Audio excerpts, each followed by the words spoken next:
అందరికీ నమస్కారం. Welcome to Bharati TV. ఏదన్నా ఒక సమస్య వచ్చినప్పుడే ఆ మనిషిలో ఉన్నటువంటి ఆ టాలెంట్ బయటకు వస్తుంది. ఆ సమస్యను డీల్ చేసే విధానమే అతనికి ఒక మంచి పేరుని తెచ్చిపెట్టే అవకాశం ఉంటుంది. చంద్రబాబు నాయుడు చాలా సంవత్సరాలుగా మనకి చూసినట్టయితే ముఖ్యమంత్రిగా 30 సంవత్సరాలు ముఖ్యమంత్రిగా పనిచేసిన అనుభవం ఉంది. చాలా విపత్తులు, హుద్దుద్ అవ్వచ్చు, తిత్లీ అవ్వచ్చు, ఇలాగా ఎన్నో తుఫాన్లు వచ్చినప్పుడు ఆయన గ్రౌండ్ లెవెల్లో నుంచొని అక్కడ చాలా పనులు చేసి మొత్తం సెట్ చేసిన పరిస్థితి.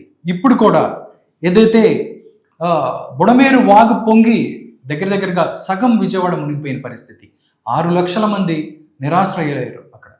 దీనికి సంబంధించి చంద్రబాబు నాయుడు అక్కడ మేనేజ్మెంట్ స్కిల్స్ అవ్వచ్చు, లేకపోతే గ్రౌండ్ లెవెల్లోకి వెళ్ళి ప్రజల్ని పరామర్శించింది, ఇవన్నిటి కూడా చాలామంది ప్రశంసలు, సామాన్యులు కూడా దీని గురించి మాట్లాడుతున్న పరిస్థితి, వీడియోస్ పెడుతున్నారు.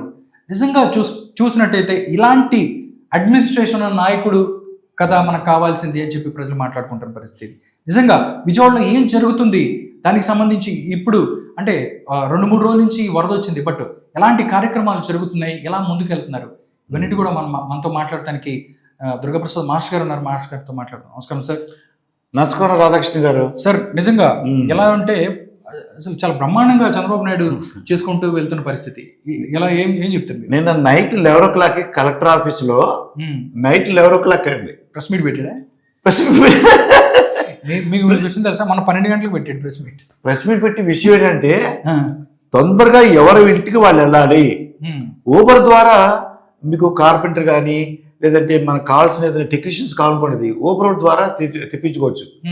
వాళ్ళతో మాట్లాడి తక్కువ ఇదే సమయం ఏం చేస్తారంటే దీన్ని మనీ డిమాండ్ చేయడానికి అవకాశం ఉన్నది. ఇది ప్రజల సొమ్ము, నీకు ఇంతవరకు ఇప్పుడు డిమాండ్ ఎక్కువ ఉంది కాబట్టి మేము ఈ డోర్ రిపేర్ చేస్తాము, అసలు దానికి కావాల్సిన 500 అనుకోండి, 2000-3000 అడగడానికి అవకాశం ఉంది.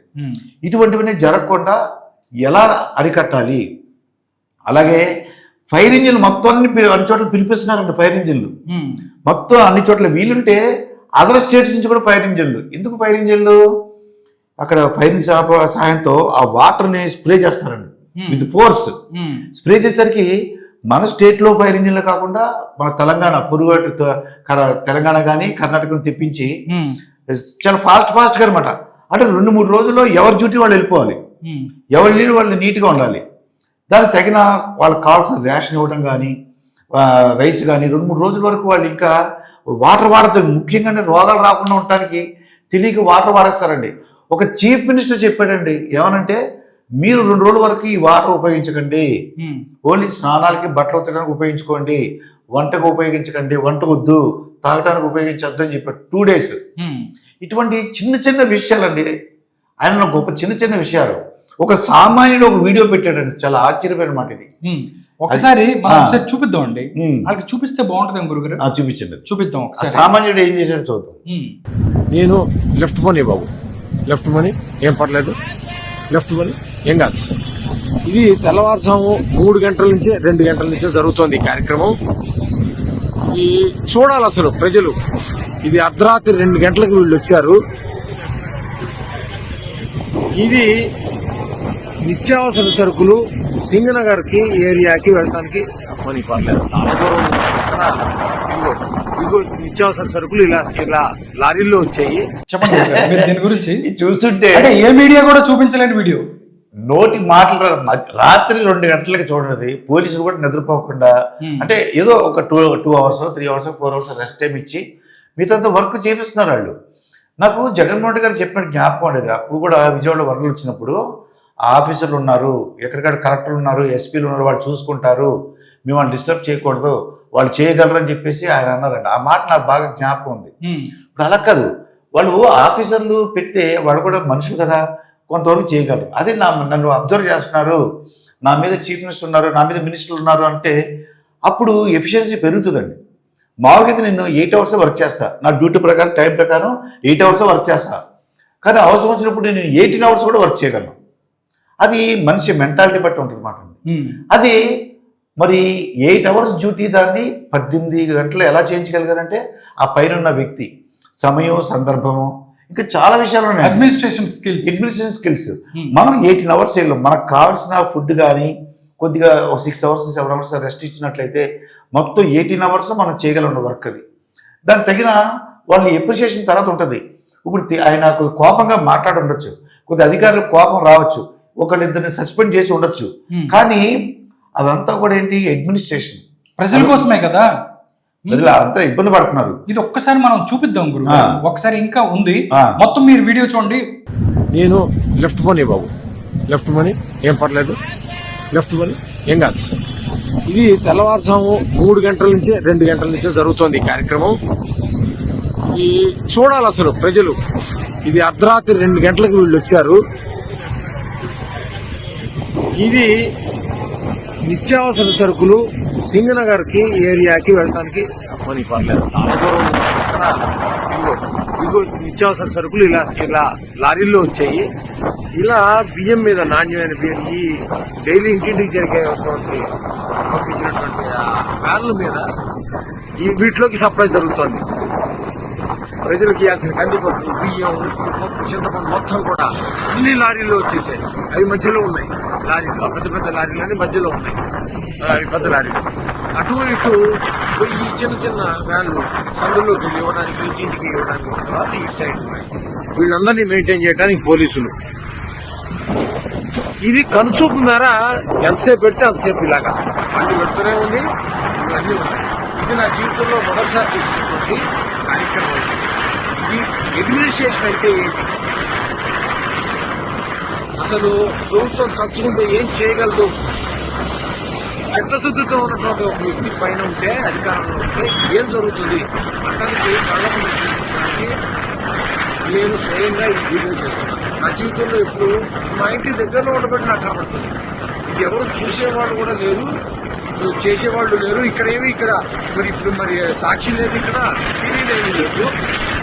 అంటే నేను చేస్తున్నాను, చూడాలి, ప్రభుత్వాన్ని చూడాలి. ఇది ఒక్క నేను పార్టీకి సంబంధించిన వాడు కాదు, ప్రభుత్వం చేస్తున్నటువంటి కార్యక్రమానికి స్పందించి హృదయం ఇది తెలియాలి, ప్రజలకు తెలియాలి, సరి అయిన నాయకత్వాన్ని ఎలా ఎన్నుకోవాలి, మన ఓటు విలువ ఏంటి తెలియాలి అని నేను స్పందించి చేస్తున్నాను. నేను న్యూట్రల్ ఓటర్ని, కానీ ఇదిగో చూడ పద పోనీ ఎలా ఎంత చిత్తశుద్ధితో చేస్తున్నారో.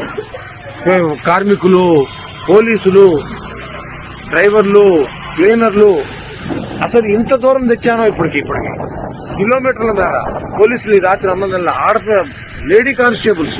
అంటే ఆయన చెప్తున్నారు సార్ మధ్యలో ఉన్నదా అడ్మినిస్ట్రేషన్ అంటే ఇది అని చెప్పి ఆయన చెప్తున్నాడు. అవునండి, అంటే ఈ వెహికల్స్ అన్ని సమయము, సందర్భం, ఏది ఎప్పుడు ఎక్కడ ఉపయోగించాలో అది తెలిసిన వాడే గొప్పవాడు అండి. అది ఈ వెహికల్స్ అన్ని ఉన్నాయి. ఇవన్నీ జగన్ గారి ప్రభుత్వంలో తెచ్చి నాకు ఒక రేషన్ షాప్, ఆ రేషన్ షాప్ లో నాకు అవసరమైనప్పుడు వెళ్ళి తీసుకునేవాడిని నేను. అంటే నేను మీ పనులు ఆపేసుకోకుండా మీరు ఖాళీగా ఉన్నప్పుడు తీసుకునేవాళ్ళు. నేను కాదు, తెలిసిన వాళ్ళు, దానికి అర్హులు ఎవరైతే ఉన్నారో వాళ్ళ ఖాళీగా ఉన్న సమయంలో ఆ రేషన్ షాప్ లోకి వెళ్ళి తీసుకునేవారు. వీళ్ళు ఇంటింటికి సరఫరా అని చెప్పేసి ఏం చేశారు, ఈ వెహికల్స్ అని తీసుకొచ్చి ఒక సెంటర్ లో పెట్టి వాళ్ళందరూ తీసుకురావటం. ఆడు ఈ వెహికల్ వస్తున్నందుకు వాడు పని మానేసుకోవాలండి, ఆఫీస్కి వెళ్ళకూడదు, ఏదో హాస్పిటల్కి వెళ్ళాలి, లేదంటే ఎక్కడ అర్జెంట్ పని ఉంది, ఫోన్ వచ్చింది, వెళ్లకుండా రేషన్ గురించి ఉండిపోవాల్సి వచ్చేది. ఆ వెహికల్స్ అన్ని రప్పించారండి. చూడండి, అర్ధరాత్రి 2 గంటలకు మొత్తం ప్రజలకు కావాల్సిన బియ్యం కానీ, కందిపప్పు, ఆయిల్, ఉల్లిపాయలు, వెజిటబుల్స్, 2 కేజీలు వెజిటబుల్స్, ఇవన్నీ కూడా ఒక ప్యాకెట్లా చేసి, ఒక కిట్లా తయారు చేసి, ఇవన్నీ వెహికల్స్లో లోడ్ చేసి పోలీసుల సహాయం తీసుకుని ఇవన్నీ కూడా మొత్తం ఇంటింటికి సరఫరా చేస్తున్నారండి. ఇదిరా సమయం, సందర్భం అంటే ఎప్పుడు ఏది ఎక్కడ ఎలా ఉపయోగించాలో తెలిసినవాడే మన చంద్రబాబు నాయుడు అనమాట. ఇవంతా కూడా మీకు పవన్ కళ్యాణ్ కూడా ఉన్నారండి. జనసేన సైనికులు వాళ్ళకు హెల్ప్ చేశారు, టీడీపీ కార్యకర్తలు హెల్ప్ చేశారు, వీళ్ళందరూ ప్రభుత్వ అధికారులు రోజు 18 గంటలు పనిచేస్తూ ఇటువంటివి చూస్తుంటే ఒళ్ళు గగురు పడేస్తారు కదండి, గూస్ బంప్స్ అంటారు. ఇవన్నీ కూడా ఏంటంటే అక్కడ నిజంగానే జరగడానికి విపత్తు జరిగింది. ఇది బ్రహ్మం గారు కూడా నేను ఇంటర్వ్యూలో చెప్తున్నాను అనమాట, రాబోయే కాలంలో ఇలాగే ఉంటుందని చెప్పేసి. ఇవన్నీ కూడా జగన్ ప్రభుత్వం అది కానీ బుడమేరు గురించి కొద్దిగా శ్రద్ధ తీసుకున్నట్లయితే ఒక 5 yearsలో మొత్తం 2019 నుంచి 24 లోపల అవన్నీ తీసుకున్నట్లయితే అసలు ఇంత దాకా వచ్చేది కాదు. ఇది ఆ చంద్రబాబు నాయుడు గారు కొంత అమౌంట్ శాంక్షన్ చేశారటండి, దాన్ని తీసుకెళ్లి వేరే చోట ఖర్చు పెట్టారట. ఆయన ఒకసారి చూద్దాం సార్ ఇంకా వీడియోలు వీళ్ళకి. ఎక్కడెక్కడ జీపులు, ఎక్కడెక్కడి కార్లు, ఎక్కడెక్కడి వ్యాన్లు, ట్రాక్టర్లు కళ్ళ ముందు. ఇది తయారు చేస్తే వచ్చేది కాదు, ఇది ఫేక్ వీడియోలు కాదు ఇవి. ఇదిగో ఆ వెనకాల వీళ్ళందరి కోసం రెడీగా వెనకాల టెంపరీ బాత్రూమ్ టాయిలెట్స్ కట్టేశారు. ఇంకో విషయం ఏంటంటే రాధాకృష్ణ గారు, ఈ వీడియోలు ఏ టీవీలో రాలేదండి. అవును, ఏ ఛానల్లో ఏ టీవీలో మన ఎక్స్క్లూజివ్ గా మన ఛానల్లోనే చూపిస్తాం. అసలు ఎంత ఆశ్చర్యం కలుగుతుందో. అడ్మినిస్ట్రేషన్ అంటే ఏంటి, టాయిలెట్స్ కూడా చూపిస్తా, చూడాలా, ప్రజలు చూడాలా, సమాజం చూడాలా, దేశం చూడాలా. ఈ దేశ చరిత్రలో ఇలాంటి కార్యక్రమం బహుశా ఇది మొదటిసారి అయిండదు. ఇలా కన్సూపు మేరలో వెళ్తుంటే ఇది మొత్తం ఇది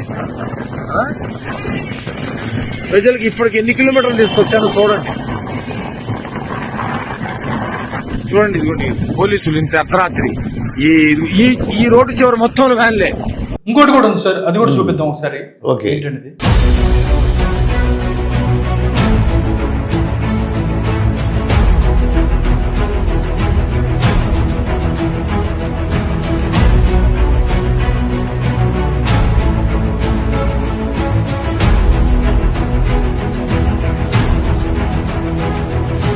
ఇది గ్రాఫిక్స్ అని వైసీపీ వాళ్ళు అనుకోవచ్చు. గ్రాఫిక్స్ కాదు, ఇది ఒరిజినల్ వీడియో, డ్రోన్ వీడియో. ఇది ఓన్ ఏంటి, ప్రజలకు సహాయం చేయాలి అంటే ఏ విధంగా ఉపయోగించాలి, ఏంటంటే టెక్నిక్స్ కిట్లు పంపిణీ అనమాట. ఓకే,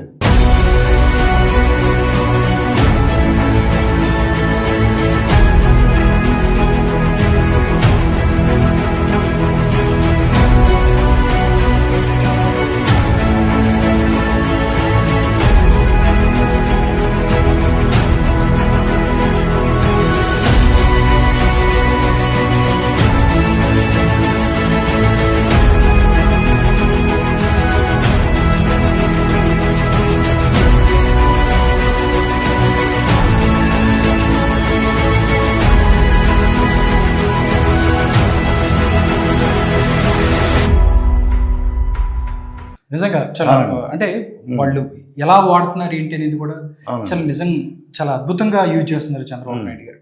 అంటే మనకి ప్రజలకు కావాల్సిన ఇబ్బందులు ఉన్నప్పుడు వాళ్ళకి ఏ విధంగా మళ్ళీ జనజీవన స్రవంతి మళ్ళీ మామూలుగా అయిపోవాలండి. ఎవరి పనులు వాళ్ళు చేసుకెళ్ళిపోవాలి, ఎవరు వర్క్ వాళ్ళు చేసుకోవాలి, వాళ్ళు మళ్ళీ వాళ్ళ ఇంటికి వాళ్ళు చేరుకోవాలి, వాళ్ళ సామాన్లు వాళ్ళు సర్దుకోవాలి. సామాన్లు కిట్ ఇస్తున్నారు కొంతమందికి, ఒక అమౌంట్ కూడా పే చేస్తున్నారు, ఎందుకంటే సెంట్రల్ గవర్నమెంట్ కూడా మనకి హెల్ప్ చేస్తుంది. ఇవన్నీ కూడా చూసినట్లయితే ఏ సీఎం కూడా చేయలేరండి ఇలాగా.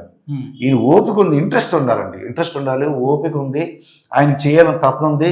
తను వచ్చిన అధికారంలోకి వచ్చిన తర్వాత ఇటువంటి విపత్తు జరిగింది, ఇంకెప్పుడు రాకూడదు, ప్రజలు ఇబ్బంది పడకూడదు, చంద్రబాబు నాయుడు వచ్చి ఎంత సహాయం చేశాడో అని అనుకోవాలని చెప్పేసి ఆయన చేస్తున్న పని అనమాట. ఓకే, ఇంకా ఒకసారి ఇంకా చాలా ఉన్నాయి గురుగారు, అంటే ఒకసారి చూపిద్దాం వాళ్ళకి కూడా, ఎందుకంటే మళ్ళీ ఏంటి అనేది కూడా ఒకసారి చూస్తే. అంటే ఒకటి గ్రాఫిక్స్ కాదని మాత్రం వాళ్ళు తెలుసుకోలేదు. ఈ పోస్ట్ ఒకసారి చూస్తే ఉమా సుధీర్ జర్నలిస్ట్ ఉన్నారు కదండి, ఆవిడ ఎక్స్ వేదికగా పెట్టిన పోస్ట్ అండి. ఒకసారి వాళ్ళు కూడా అంటే ఒక జర్నలిస్టులు కూడా ఏ పార్టీకి సంబంధం లేని జర్నలిస్టులు, ప్రజలకు ఇవ్వాల్సిన కందిపప్పు, బియ్యం, పప్పు, చింతపండు మొత్తం కూడా అన్ని లారీల్లో వచ్చేసాయి. అవి మధ్యలో ఉన్నాయి, లారీలో పెద్ద పెద్ద లారీలు మధ్యలో ఉన్నాయి. సేమ్ దాన్ని జర్నలిస్ట్ కూడా, ఒక జర్నలిస్ట్ కూడా తను అంటే ఎక్స్ వేదికగా ఆవిడ పెట్టిన పరిస్థితి. ఓకే, నిజంగా అంటే అందరూ అనమాట, అంటే పార్టీలకు అతీతంగా జర్నలిస్టులు ఎవరైతే ఉన్నారో వాళ్ళు కూడా దీని గురించి మాట్లాడుతున్నారు. ప్రజలకి ఉపయోగపడే విషయాలు ఎవరైనా సరే, మనసున్న మహారాజు అంటారు కదండి, అవునండి, ప్రతి ఒక్కళ్ళు వాళ్ళు మనసున్న మహారాజులు.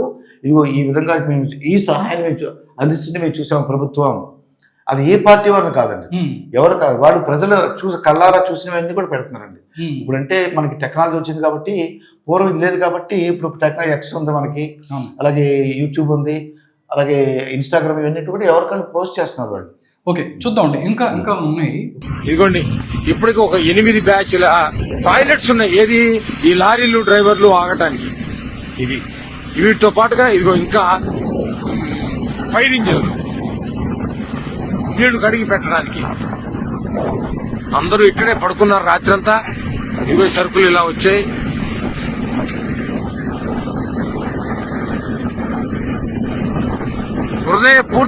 హృదయ స్పందనతో చెప్తున్నా, నా చీఫ్ మినిస్టర్ కి వందనాలు. నా చీఫ్ మినిస్టర్ కి ధన్యవాదాలు. నా సింగనగర్ కోసం మొత్తం రాష్ట్రాన్నంతా వదిలి ఈ ఒక్క ప్రాంతం కోసం కూడా కష్టం వచ్చిందని ఈ దేశ చరిత్రలో ఏ చీఫ్ మినిస్టర్ చేయింది నా కళ్ళ ముందర నా నగరానికి ఈ వ్యక్తి చేశాడు. నేను ఆయన చేస్తున్నటువంటి చిన్న కృతజ్ఞాంజలి మాత్రమే ఈ వీడియో. అయితే ప్రతి వ్యక్తిగతంగా నేను చేసి ఉంటా. మా అందరివి ఈ సముద్రంలో ఒక నీటి బొట్టు ఈ ప్రభుత్వం చేస్తోంది.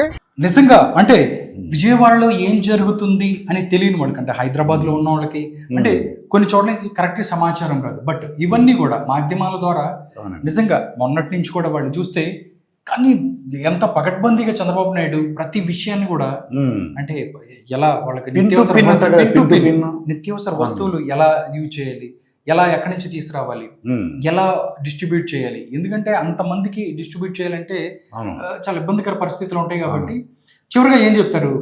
ఇప్పుడు రాధాకృష్ణ గారు ఒక 10 మందికో 50 మందికో 100 మందికో చివరిగా అందకపోవచ్చు అండి. ఇచ్చిన సమయానికి వాళ్ళు ఉండకపోవచ్చు. ఓకే, కానీ వాళ్ళు ఆ విషయం చెప్పరండి అండి. వాళ్ళు ఏం చేస్తారు, మాకు ఇవ్వలేదని చెప్తారండి. వాళ్ళకి కావాల్సింది ఏంటంటే వాళ్ళకి అందలేదు. ఆ విషయం చెప్పకుండా ఒక్కోసారి డిస్ట్రిబ్యూషన్ అవుతుంది. అయినప్పుడు ఆ వీధిలో ఆ వీధితో అయిపోయినాయి. మళ్ళీ నెక్స్ట్ ఒక వ్యాన్ తీసుకురావాలి, లేకపోతే ఇంకో లోడ్ తీసుకురావాలి. ఈ లోపల వీళ్ళు ఏం చేస్తారు, నా ముందు వాళ్ళందరికి ఇచ్చేసారు మాకు ఇవ్వలేదని చెప్తుంటారండి. వస్తుంది ఇంకో దానికి ఇంకో లోడ్ వస్తుంది, నెక్స్ట్ తీసుకొస్తున్నారు. ఈ లోపల కంగారు పడిపోతారు కొంతమంది. దీన్ని వైసీపీ వాళ్ళు చూపించేసి ఇవ్వండి ఎవరికి ఇవ్వట్లేదని ఇస్తారు. ప్రతి ఒక్కరికి అందేలాగా చేస్తారు చంద్రబాబు నాయుడు గారు. దాంట్లో లోకేష్ గారు కానీ అలాగే పవన్ కళ్యాణ్ కానీ వీళ్ళందరూ కూడా మినిస్టర్లు ప్రతి ఒక్కరు కూడా రాత్రనక పగలనక కష్టపడుతున్నారు. డెఫినెట్గా విజయవాడ పరిసర ప్రాంతాలందరూ కూడా ఎవరైతే ఎఫెక్ట్ అయ్యారో వాళ్ళందరూ కూడా యథాస్థితి మామూలు పరిస్థితులు వచ్చేసడంలో ఎటువంటి సందేహం లేదు రాధాకృష్ణ గారు. ఓకే, నిజంగా ఒక నాయకుడి యొక్క టాలెంట్ అనేది పరిస్థితులు బట్టే తెలుస్తూ ఉంటది. నిజంగా ఎలాంటి విపత్తులైనా ఎదుర్కొనే దమ్ము ధైర్యం చంద్రబాబు నాయుడుకి ఉంది, ఆ ప్లానింగ్ ఉంది, ఎలా చేయాలి ఏంటి అనేది కూడా. నిజంగా చంద్రబాబు నాయుడు లాంటి ముఖ్యమంత్రి ఉండటం ఆంధ్రప్రదేశ్ ప్రజలు మేము చేసుకున్న పుణ్యం అని చెప్పి వాళ్ళు మాట్లాడుకుంటున్న పరిస్థితి. బట్ ఇప్పుడు జరిగిన విపత్తుని ప్రతి ఒక్కళ్ళు కూడా కలిసికట్టుగా మనం ఎదుర్కోవాలి. సాధారణ పరిస్థితులు వచ్చే వాళ్ళకు అందరూ కూడా నడుం బిగించి ముందుకు సాగాలి.